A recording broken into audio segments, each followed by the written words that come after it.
Welcome to Promo Perspectives, podcast presented by Sage, dedicated to giving promotional products, suppliers, and distributors tips, tricks, and insights to help grow their businesses.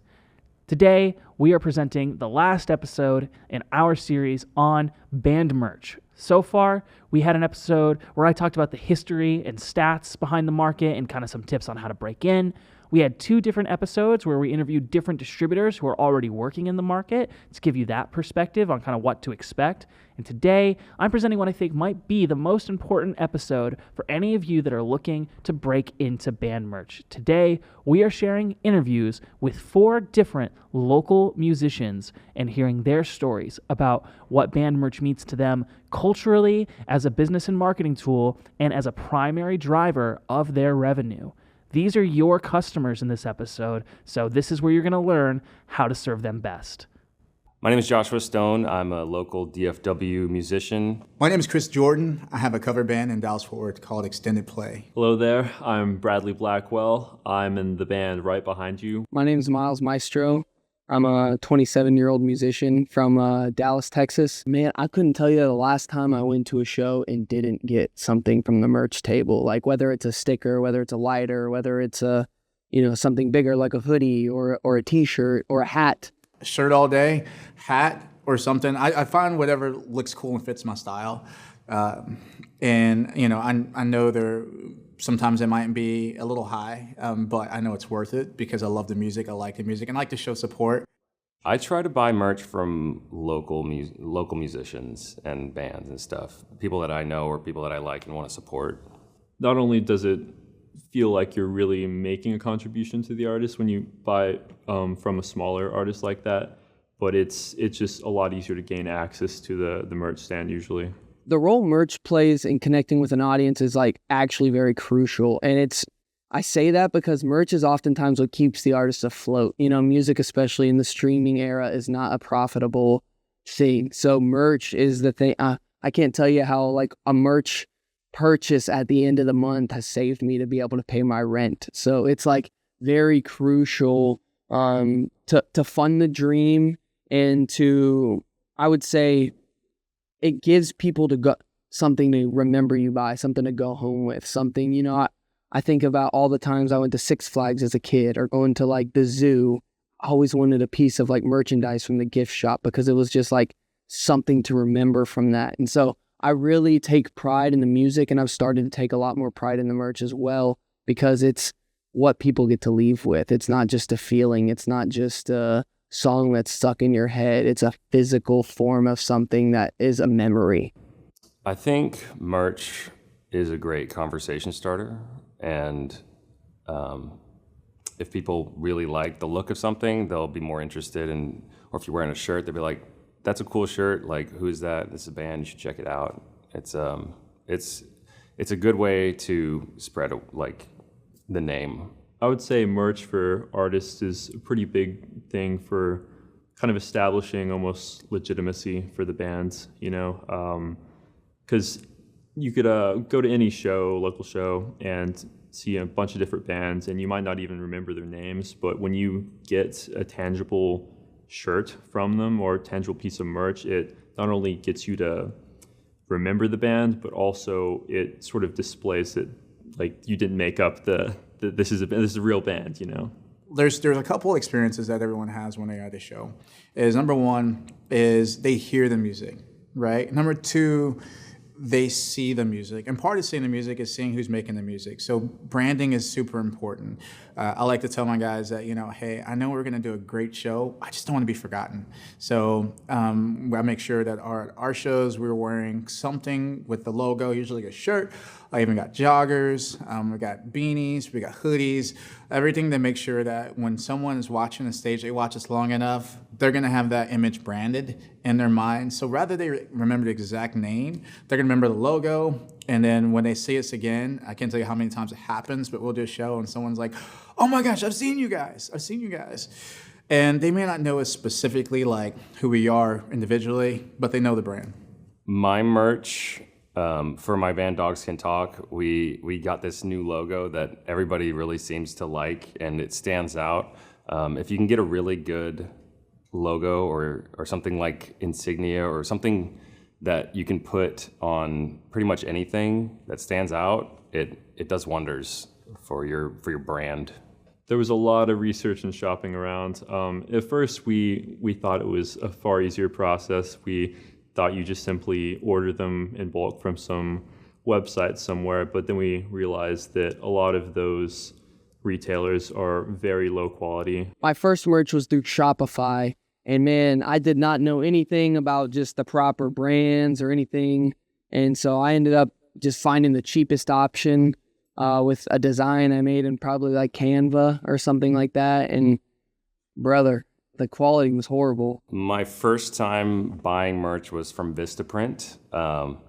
I created a shirt, a few shirt logos, editor designs, and a few logo designs for stickers, and a logo for myself for my business cards. And when I got that shipment in, pretty much everything was not usable because all of the logos were off-centered, all of the shirts were in different designs than I ordered, and the stickers were off-centered. The first time buying merch, I learned a lot of lessons. Number one is I learned there's a lot of different options, and it's very important as when you're getting to buy merch, you really want someone that you can trust to help you navigate the decisions, because you see shirts and you're like, okay, which shirt? Which one's good?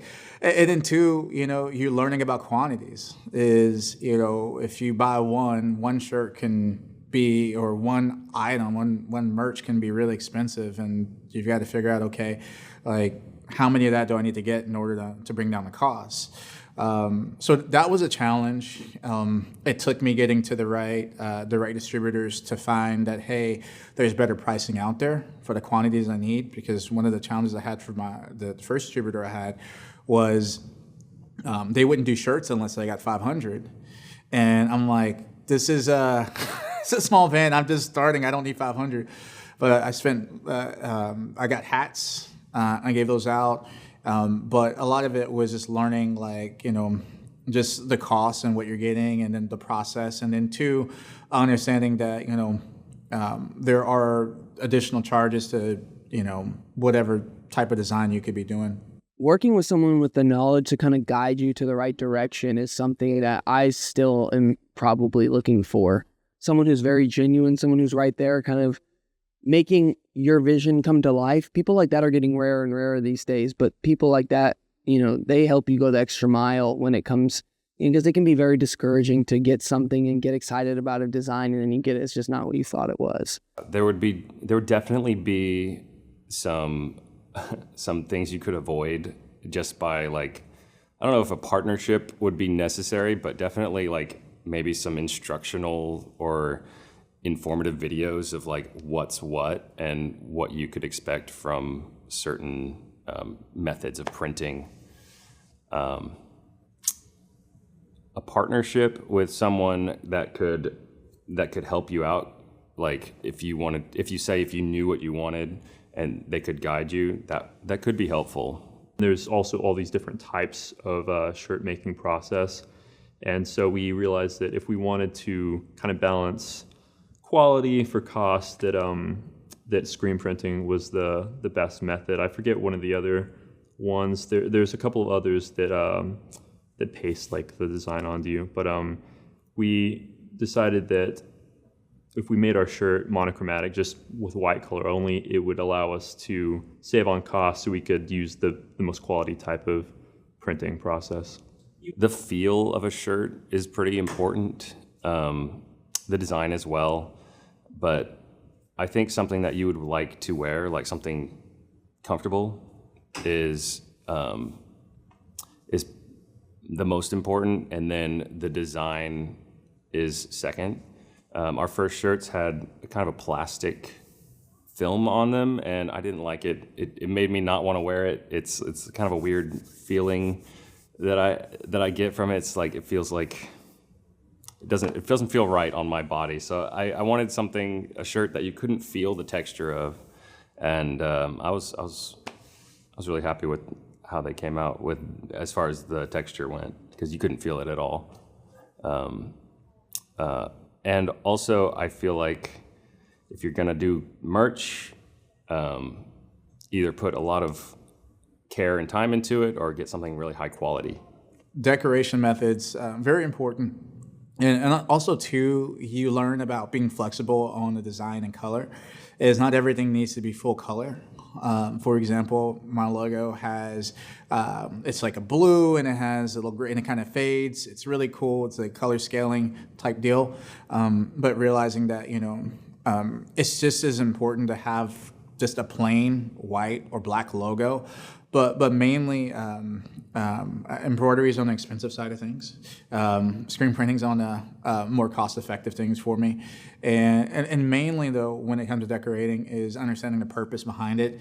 Do you want people to have to see it visually? Do you have to be close to you to see the logo, or can they see it far away? So really understanding like what colors are going to contrast to make that brand really stand out for as great a distance as possible. Some of the shirts out there that you saw are going to be the Band-Aids on Broken Glass t-shirt, which is really just a black t-shirt which looks like it has broken glass with an orange Band-Aid on it. The song itself was about, if you can't see what you do to me, then why do you continue to apologize? It's just Band-Aids on broken glass. You're not actually fixing anything. You're just brushing it under the rug, for lack of a better term. So having a shirt that literally paints that without even any words on it was just something that was like very cool to me. Also with merch, a lot of people, I like wearing oversized stuff, and it's been very difficult to find like a very high quality, oversized, thick t-shirt, but we finally found one I'm very happy with. And not everyone likes it though. So what I do is offer everything that I offer in the heavy tees in like a slim fit Bella Canvas shirt as well, because I would say that's probably the most popular that I've been running into recently. So I kind of try to offer both and cover both bases for, people of different tastes. For this shirt, I made the design myself. I didn't have access to anyone to pay for professional design, so I opted to just draw it out, take a picture of it, and do some editing in software myself. And then I sent it in to the manufacturer. We used a screen printing process. Because it was a more expensive process, we opted to only make it a black and white design. That way we only had to pay for one color and allowed us to splurge on the cheaper printing process. For the shirts that we ordered, we tried to order sizes that we thought would reflect the majority of the people at our shows. So we focused more on size large and extra large to accommodate other guys our age that we typically saw. But we kind of underestimated just how many people above XL and below large that there were as well. So we had to order a second batch accommodating all of that. At first, keeping track of how many shirts we had left and what sizes and how many we sold and to whom, it was all quite a difficult task to just keep up in the notes app on my phone. So I had to create a Google Doc detailing all of our shirt sales. Even then, it's still been kind of a challenge to keep track of units sold versus inventory. It kind of boiled down to just having a bag full of the shirts and just going through and counting what sizes were remaining at each show. Here is a long sleeve tri-blend. This is what I got for the band because here at Sage we have a few of these for our trade show shirts when I first started. And I realized being in Texas, wearing a long sleeve is a no-no, except for this shirt actually made it an okay. Not a yes, but an okay. Notice by wearing it to this type of shirt, wearing it to get the mail or just going outside or running errands, I wasn't burning up. But this is all made 6004 that I got, and I got these in black, and I also got them in white for the band. So more importantly, when we're doing outdoor shows, anyone doesn't want to get sunburned, but they don't want to overheat. This is a great way to protect their skin, especially if the stage is facing west. This is a great option. So if you are in the southern climate and you're looking for a good shirt and you're a band and you're looking for a good shirt to wear that's really comfortable and it's very fitted as well, great option. So because it gets cold a few days out of the year, I do make sure that we do have some skull caps, as some people call them. But this is great brand, rocks consistent with our colors, which is black, gray, and white. This allows us to continue branding, but be comfortable at night. And then we do have people that ask for these as well. So these come in gray and they also come in black. A lot of the merch, in some instances, we do sell, but in a lot of times we do give it away as well, just depending upon the opportunity. And we do have stuff that's exclusively for sale, but these right here definitely come in handy in few days out of the year. So it took a long time, but I decided to try these out, these joggers right here. Band really likes. We all try to have a good shoe game on stage, and nothing makes a shoe game pop out like a good pair of joggers. This is also too really comfortable. I was able to get the logo redesigned to where it kind of fit along the side. These are going to be great. Obviously, right now in Texas, it's 100 degrees, so we're not wearing them right now, but everyone looks forward to wearing them in the fall. But super comfortable. What's great about this too is about bands having consistent merch, and it's something that you can talk to them about, is it makes them look a lot more professional. They're taken more seriously, and also too, members of the band love it because they don't have to guess what to wear. So it's already provided. So that's a great angle if you are talking with the band about, hey, you don't have to just wear a shirt, but you can also have pants as an option as well. Last but not least is our next level shirts that we wear, we perform in. Everyone has multiple of these. These are great. They're soft, they're breathable, they look really good. You can wash them tons and tons of times and they don't fade, so they hold up very well, especially when they're sweating and we're doing performances all the time, but they consistently look good. I always make sure everyone has just a few of these in their sizes. They fit really well, and they're worn most often. So we do have them in black and white. We also have them in black and gray as well, but I absolutely love them, and I can wear them all day, every day. So Dogs Can Talk is kind of like, our whole vibe is like there's something more to what you see in everyday life. And the picture is just a dog, but it's an old picture of a dog with like a pipe in his mouth and glasses. First of all, you might think that this dog could talk, but the background being purple and pink and kind of like this like esoteric kind of psychedelic look also signals the sound of the music, which is like there's a lot of introspective words and kind of like Alice in Wonderland type vibe to it. This is the sticker for Dogs Can Talk. We've placed these everywhere around Deep Ellum and places in Dallas that we've played. It's a really good eye catcher, and it's clean. It's got my name, or the name of the band on there, the Instagram handle, so you can look us up. And it's just, people like it. I don't know. It gets a good feeling. It's a good vibe. This is a shirt I designed after one of my songs called Change Your Mind. Basically, it's just a picture of a rose on a table, and it's got some effects on there. It's got the name of the song above it, and it's just a nice clean design on a white shirt that you might wear to like sleep in or an everyday wear. Yeah, this shirt is direct to garment, which means that the dye is in the fabric itself. So you don't feel anything when you touch it, which is important to me for comfortability, really. Yeah, the other shirts are not that way. They're screen printed, I believe, which is not what I ordered. This is another shirt I made, a logo that I designed.